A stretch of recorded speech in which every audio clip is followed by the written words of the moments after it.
बहुजनवादी घराण्यातील सर्व महापुरुषांना स्मरून वंचित बहुजन आघाडीचे राष्ट्रीय अध्यक्ष माननीय बाळासाहेब आंबेडकरांच्या उपस्थितीमध्ये, आदरणीय अंजलीताई आणि रेखाताईंच्या उपस्थितीमध्ये सर्व वंचित बहुजन आघाडीचे सर्व नेते मंडळी आणि ओबीसीचे सर्व नेते मंडळी आणि आपण सर्व माझे बंधू आणि मित्रांनो, वंचित बहुजन आघाडी ओबीसीच्या आरक्षणाच्या संदर्भात नव्हे तर अवघ्या आरक्षण या संकल्पनेच्या बचावाच्या समर्थनात आम्ही रस्त्यावर आहोत। आणि गेली 15 दिवस ज्या पद्धतीनं चैत्यभूमीपासून औरंगाबाद पर्यंतचा हा प्रवास आमचा झालाय, या सगळ्या प्रवासाच्या दरम्यानच्या काळामध्ये मानवतावादी विचार घेऊन आम्ही ज्या पद्धतीनं रस्त्यावर उतरलो, आमच्या नेतृत्वानं या वयामध्ये ज्या पद्धतीचा धाडस आणि ज्या पद्धतीची कणखरता दाखवली, सगळ्यात पहिल्यांदा आमच्या नेत्यासाठी एक जोरदार टाळ्या।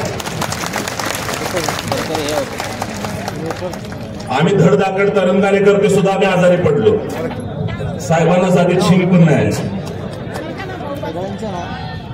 तुमच्या प्रेमाची ऊर्जा आहे, नेता आमचा थकत नाही।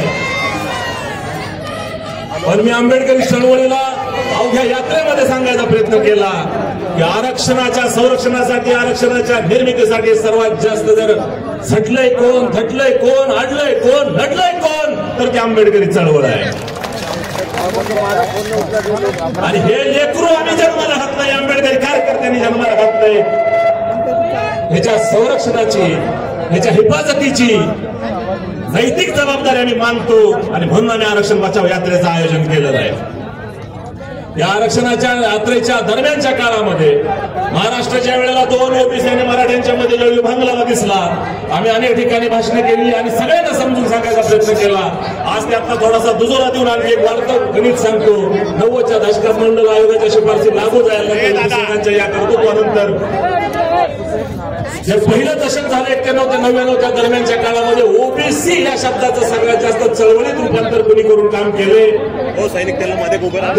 मुस्लिमांची ओबीसी चळवळ होती। मात्र आजच्या या चळवळीमध्ये मुस्लिमांचा टक्का मात्र तेवढ्या प्रमाणात दिसला नाही।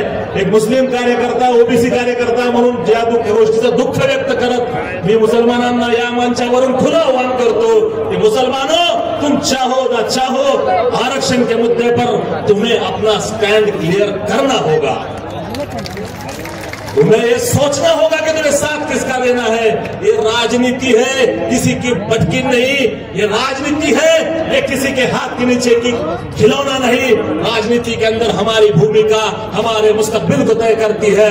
मुसलमानों, तुम्हें आरक्षण के ताल्लुक से ये फैसला करना होगा कि तुम किसके साइड खड़े हो।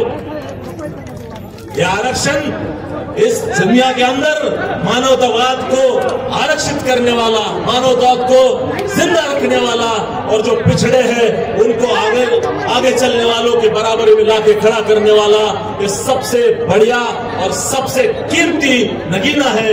हमें इसको जिंदा रखना होगा, इसके हक में बात करनी होगी, हमें इसके लिए झटना होगा, झगड़ना होगा।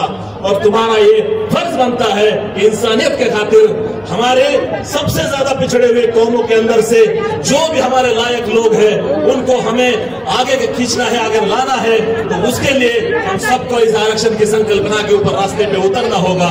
आप सबने मेरी बात को सुना और ये बात ज्यादा लंबा करके कुछ मतलब नहीं बनता, क्योंकि सबसे बड़ी जो बात का लंबे लुबाब निकलने वाला है आरक्षण की इस चळवळ के बाद, इस आरक्षण की यात्रा के बाद जो सबसे ज्यादा कान पूरे महाराष्ट्र के लगे हुए हैं वो हमारे नेता बाला साहब अम्बेडकर के भाषण की तरफ लगे हुए हैं। उनके वक्त देने के खातिर मैं अपने लंबे लफ्जों को खत्म करता हूँ।